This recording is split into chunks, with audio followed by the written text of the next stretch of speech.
really just hate me. I hate you? I love you more than everything. I get up to you on your birthday.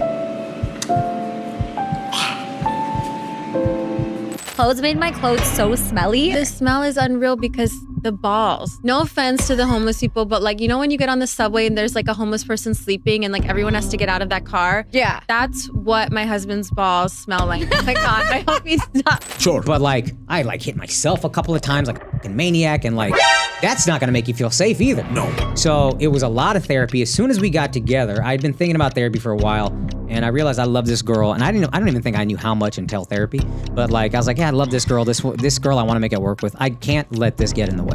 So I started therapy 2016, I think.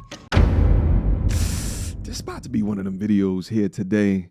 Guys, you're looking at the title of the video, you're looking at the thumbnail, you know already why you are here. And we are here to readdress this Akaash Singh gold-digging wife pay pig situation. And I'll let you guys know that I've spent the weekend taking a look at the flagrant subreddit. And although the moderators keep on deleting all of the clips in regards to his marriage up there, what I will say that is that the internet, as well as the download button, is undefeated. So what I've done is I've compiled a series of clips that you have not seen in order to dive even deeper into the psychology of how it is that we got here today.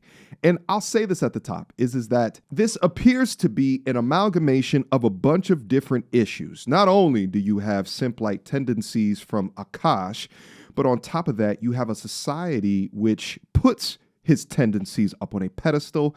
You perhaps have a culture, we haven't talked about this yet, a culture where his behavior is also supported.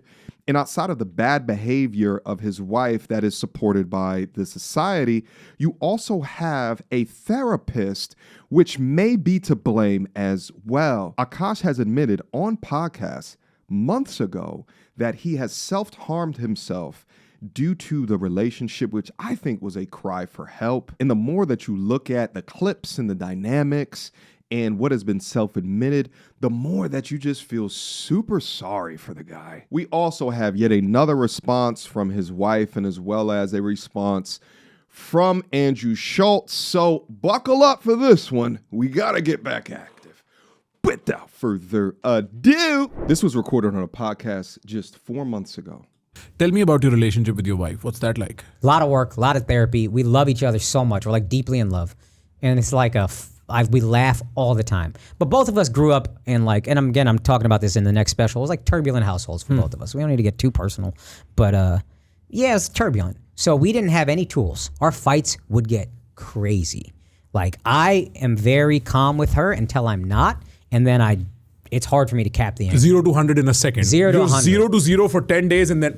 She never felt unsafe like I would hit her. Sure. But like, I like hit myself a couple of times like a fucking maniac, and like, that's not gonna make you feel safe either. No. So it was a lot of therapy. As soon as we got together, I'd been thinking about therapy for a while, and I realized I love this girl, and I don't even think I knew how much until therapy, but like, I was like, yeah, I love this girl. This girl I wanna make it work with. I can't let this get in the way. So I started therapy 2016, I think.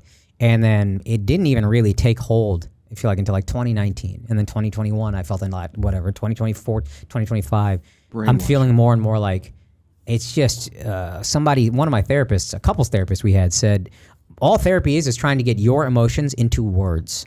A lot of times you get angry, but you're not actually angry. You're feeling, I'm insecure about this thing, and then you said that thing and it hurt my feelings, and it's coming out as anger. But if I could just say, hey, you know what, I'm insecure about this thing, and you said that and it kind of hurt my feelings, it's a whole different fight.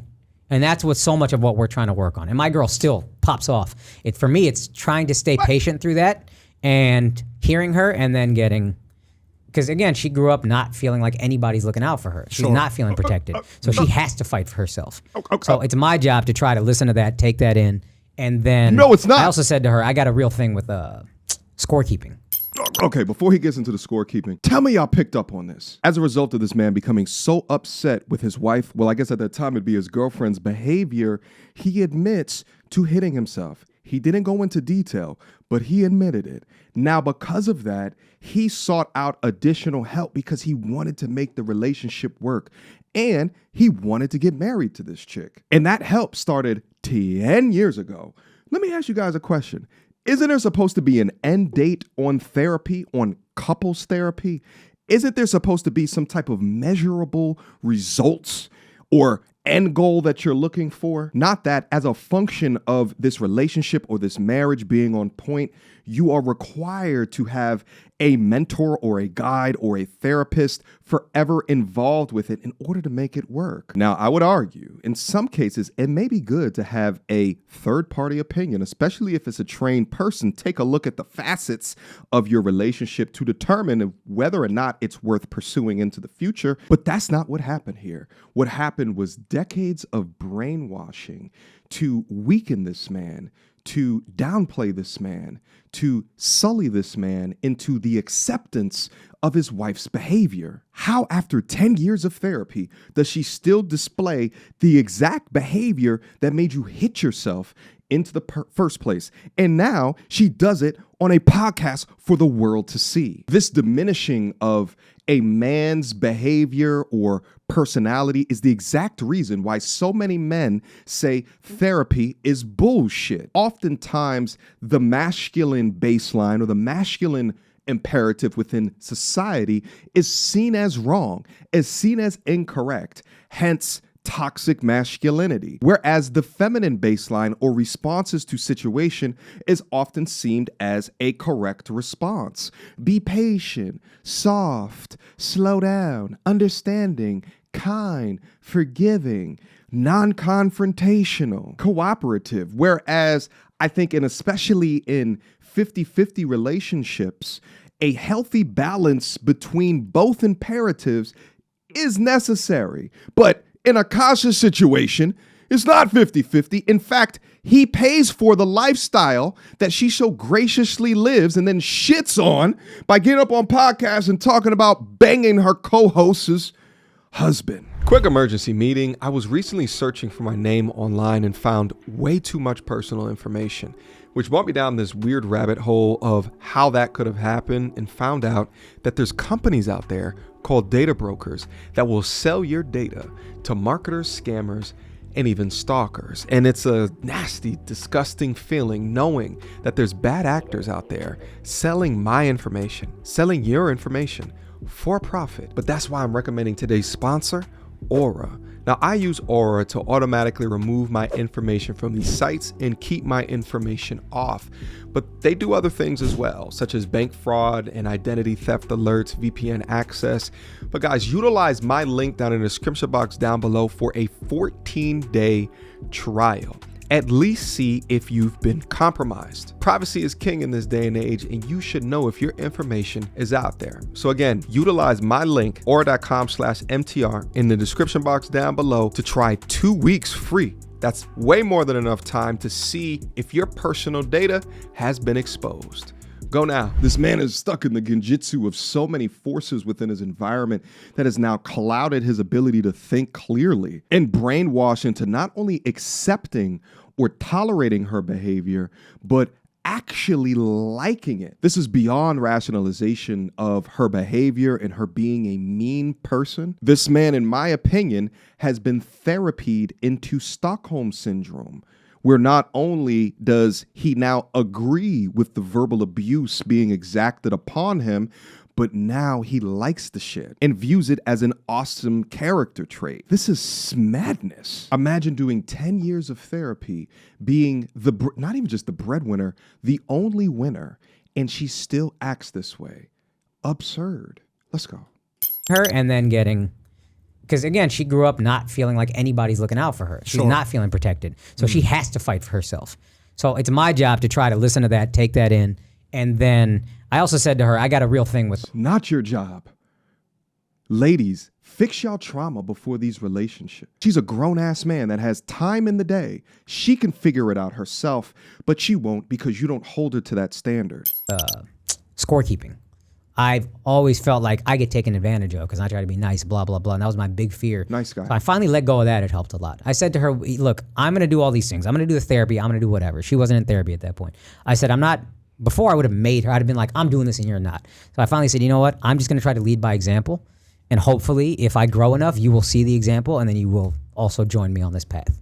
And that she heard way better than I'm doing this and you're not. And then she did. She's in therapy now, like more so than me, even more intensely than I am. And like it's been really helpful. Mind you, this is the same therapy that she said that the counselor was like affirming her worth of a gut feeling, like that tingling feeling in your stomach is actually a valuable use of making decisions within your life. Like I said, feminine imperative is prioritized over the masculine imperative. They will pat them on the back for airy-fairy shit while also telling the man to stop scorekeeping. Like, what? He said he had to drop that idea, which to a degree, I understand why you don't want to, but hers is so damn bad. Her taking advantage of him is so damn bad. You have to be able to remind her of what this is. But because he hasn't, all respect was lost. And, Lord knows if there ever was respect to begin with, only the understanding of a potential opportunity. Are you a people's pleaser? Yeah. Right? That's when you keep scores. And she likes being pleased, like openly. My wife is the most self-aware. It's like amazing. She laughs at herself. She's incredibly self-aware. She's like, yeah, I'm high maintenance. It is what it is. Like, I know what you want me to, I'm not going to apologize. But yeah, that's where the scorekeeping comes in. Because you feel like I'm doing this. But I'm not doing it for you. I'm doing it so you tell me I'm good enough. You know what I mean? That's a very different thing. Right. It's not a true good deed. So it's fine. That's okay. We all have that, whatever. No, we don't. My wife likes being pleased because it makes her feel validated. But don't pretend the score is so uneven that I'm doing this for you. I'm doing this for me. And you're not making me feel validated even though I'm doing this. Yeah. It's not you don't do shit. I just need the validation. Wait a minute. My man in the seat was like, wait, hold on now, dog. Wait, hold on. Validated even though I'm doing this. Yeah, my man. It's not. My man's taking a look back at the seat like, listen, bro, I was here with you for a little bit, but I don't know if I can go down this journey with you right now. Let me just take a second. Let me just take a second, because my chick don't do that shit. You got to think about how crazy this is that she feels validated by you just endlessly doing things for her. She will shame you into not scorekeeping whatsoever so that there's no boundaries to her asking of shit. Meanwhile, he feels validated when she feels validated. So you're leaving your own male validation up to her topsy-turvy, irrational, ever emotional wants and needs and things that she requires of you. You're putting yourself in an endless cyclone of bullshit. But let's see what the young man over here says. You don't do shit. I just need the validation. Right. You know what? I don't know if people will believe this, but I have a strong people pleaser instinct. Yeah. And I definitely see that. Yeah. I don't know. I mean, you flew down here so I could do that. You didn't ask me to fly to New Delhi. You just came to Mumbai. But that's because I'm very hustly about work. Like, whatever. I'm going to make this happen regardless of whatever. I'll take the pain. But I have a people pleaser thing in that when I'm talking to you also, I want you to be fine, comfortable, happy, laughing, all those things. Sure. And I've been trying to actively exercise my asshole muscle. Like exercising your asshole muscle is crazy, bro. Pause. All right. Watch your mouth. All right. I believe Akaash is from New York. You better pause him after this. I'll try and say something that's completely berserk and almost like out of domination. And I'll do it in like a random business meeting. Right, just to get that muscle going because it's so anti-intuitive to me to do that. Okay. I'm going to try and please you when I have no reason to. That kind of stuff. Yeah. Because you know that book by Robert Greene, it's called 48 Laws. Okay, before they go into that, now I'm going to need some of my Indian brethren to drop down up into the comment section so we can have a conversation, right? Like, and I see some of y'all commenting. It's not speaking highly of Akaash's actions, his wife's actions, but I'm going to need y'all to speak up. When I talked about the cultural thing that we are in, I was speaking about, is there like a nice guy thing in the Indian community? Are the women in the Indian community running their relationships and marriages? And I also asked that because when I was looking for this clip, I also found this next clip. So I don't mind if a guy is not looking cute, but his wallet has to be cute. You just give your short story. What? How did you guys meet? Anything. Okay, so I don't think we look good together, and I don't believe in that also. I think I look good and his wallet is cute. That's what I'm worried about also. I don't mind if a guy is not looking cute, but his wallet has to be cute. And short story, actually it's a 15 years long story, but the good part is Every time I touch anything and I want anything, he was always there. Okay, baby, you want this? I can give you even better than that. So I think that is the best part about our relationship, and I really enjoyed that. Thank you so much. Oh. All right, my Indian G's out there, please step up. Can you please speak to this video? Do y'all claim him or not? Is there a culture of emasculization of men in the Indian culture? Please, y'all let me know. The shaming and public humiliation rituals is apparently at an all-time high, so we got to be able to talk about it. This one right here and Akaash's wife make Jada Pinkett Smith look like the ideal wife. Right, that's how bad that this is. No wonder none of these women want prenups. Is it just me, or is the idea of asking a girl to sign a prenup incredibly offensive?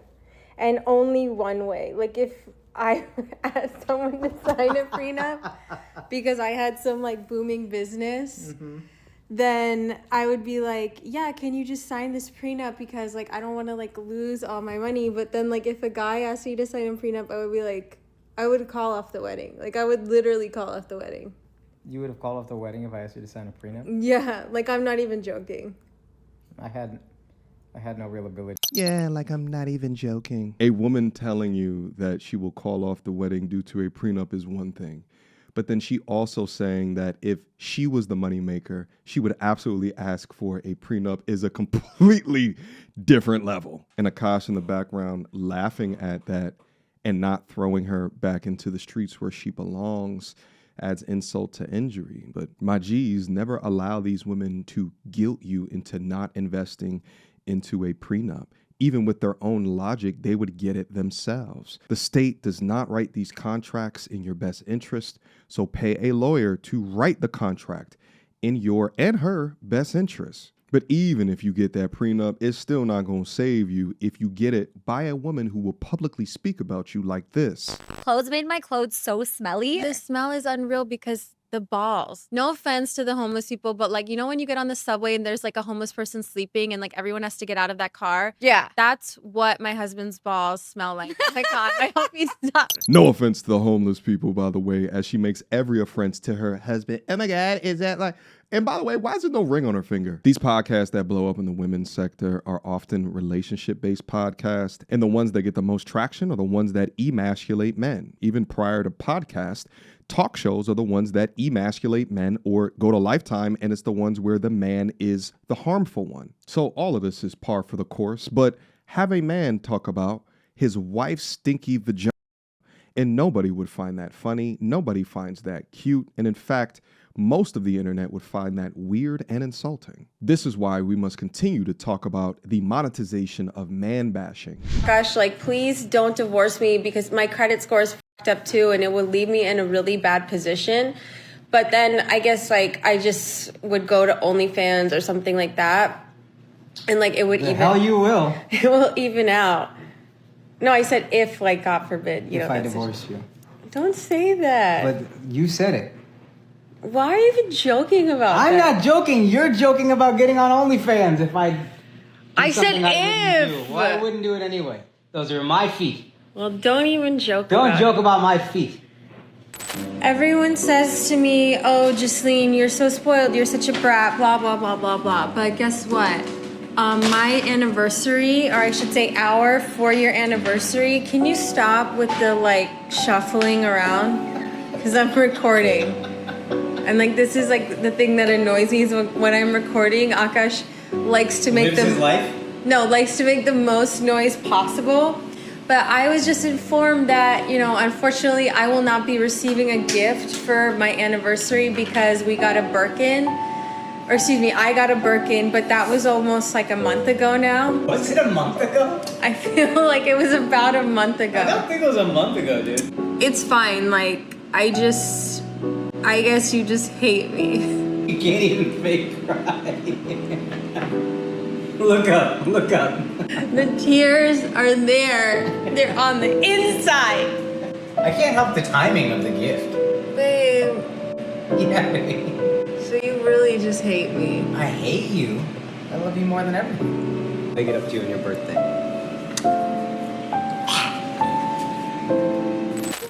Okay, by now you guys may have seen the day in the life video I did, and some of the comments were like, oh, your husband gives you this lifestyle, but you only cook once a week, obviously like made by men. And it's like, yeah, where in my marriage contract did I sign in blood, if I become a stay-at-home wife, I will cook and clean every single day? No. If you're looking for trad wife content, you will find none here. Go look at Ballerina Farm and Nara Smith, and no hate to the girls that love to do that. I think there's something beautiful about that. But listen, if I don't even have enough discipline to work a 9-to-5 job, what makes you think I have enough discipline to get all the groceries, get all the ingredients, prep all the ingredients, cook the food that doesn't taste as good as when it comes fresh on Uber Eats? It's so interesting to watch her illogical thoughts on prenup while also seeing all of these high maintenance clips. And you juxtapose that with Akaash's tolerance of her high maintenance on behalf of the therapy that he's been doing. Nevertheless, Jasleen actually has put out another response to everything that's been going viral over the last week. Let's review that, and then let's get into Andrew Schultz after. Create a narrative out of nothing. And then I'll also respond to the people saying, I don't like my husband because I turned away from a kiss. I've never liked PDA. Physical touch, I find it really overstimulating. And so it's something I actually work through with my husband because that's his love language. And I feel like for him, he tries to do physical touch to regulate his emotions, and I find it really dysregulating. So it's something we kind of work through in high stress situations because I get overstimulated when a lot of things are happening, and like my mother-in-law is there, my mom is there, and Akaash will tend to kiss me when there's a lot of people around, and sometimes I'm overstimulated, so I'm just like, oh, so yeah, if you want to know like my whole fucking psychosis or whatever, then I can give it to you. But it's just annoying that you guys create a fucking narrative out of something that's sweet for no reason whatsoever, because you're miserable in your own lives is my only reason that I could reasonably assume. Sure. Overstimulation due to parents being there seems reasonable, but we have multiple clips of her doing this while she's on a selfie cam with just him and her in the same room. A lot of y'all that box said it looked like a mean Mayweather shoulder roll. But imagine how brain dead of a response to admonish your husband for public displays of affection, right? Again, it's your husband. Meanwhile, you publicly display your affection towards your co-host's husband. And to cap everything off, on Flagrant, Andrew Schultz finally addressed where has Akaash been. Son, it was raining, now it's sunny. Like the Akaash is in India or Dubai. Yes, a planned trip. A planned trip that was planned before this madness. Okay? He's there. And obviously we want to talk about what's going on, but we don't feel right talking about without him here. Mm-hmm. So once he's back, we're going to have that conversation. I'm sure that'll be spirited. Climate change. Climate change is crazy, man. Mm-hmm. It's crazy, that climate change. Baking soda. Yeah. Baking soda. So we're not going to make any jokes, bro. We're not making any jokes. We're trying to treat We're not making any jokes because we're a serious political podcast. Yeah, we're high tea, man. High tea. Planned trip. Sure. All eyes are going to be on this podcast when he returns, and we're going to go over it. I think inevitably Andrew Schultz is not mad at any of this that's going on because there's a bunch of people now that are familiar with Flagrant that were not familiar before because of the Akaash Singh drama, and they talk about everything. So to have them not talk about one of the biggest men-centric stories after being so critical of men-centric content would be blasphemy. So yeah, can't wait to see it. Anyway, I know about 3 to 4 videos ago, I said I was going to be done with this content, but I wanted to get back up in there and diagnose what has been going on. I think taking a look at the psychology behind what has created this man, I think is fascinating as a way to continue to help men diagnose their relationships within real time. Because I think inevitably, right, like let's say that you're a guy with like many guy friends, you get up into a relationship and then you find yourself in this environment where it's mostly you and your girl. And maybe outside influence may be less impactful or valuable to you because you're kind of in this thing that feels good, kind of, sort of, a lot of the time, right? So, but you create this environment, you want it to make it work. She might be in it for different reasons and begins to shift your environment of what's right, what's wrong, what's good, what's evil, what's up, what's down. And that's what it always is. It can be a constant pushing of boundaries, a constant gaslighting, a constant disrespect to the point of lowering your fortress, lowering your requirements, lowering your standards. And on top of that, you have societal norms, the blue pill narrative of pushing kind of this weak, feeble, happy wife, happy life shit. On top of that, you potentially have cultural things at play that enable your behavior. And then on top of that, you have therapists that over a series of years get you to lower your requirements to not only tolerate her bullshit, but then come to like it is just beyond me. I would never. All right. But let me know what you guys think down in the comment box down below. I appreciate you guys for always stopping by and always rocking with me. And shout out to Aura for sponsoring this video. Link down below to see if your private information has been exposed on public websites. Utilize my link and you get 2 free weeks. At least check to see if you've been exposed. You at least want to know that. All right. I'll see you guys soon. Until next time. Peace. So, without further ado, MTR, cut through the BS like we in charge. No cap with the rappers like steel bars. I'm packing and rapping like here we are. Mediocre tutorial reviews. Like, comment, share my views. Come up and I paid my dues. Big step in my black way shoes. MTR, he break it down, yeah, it's MTR. Check out the sound when it's MTR. No one put it down like it's MTR.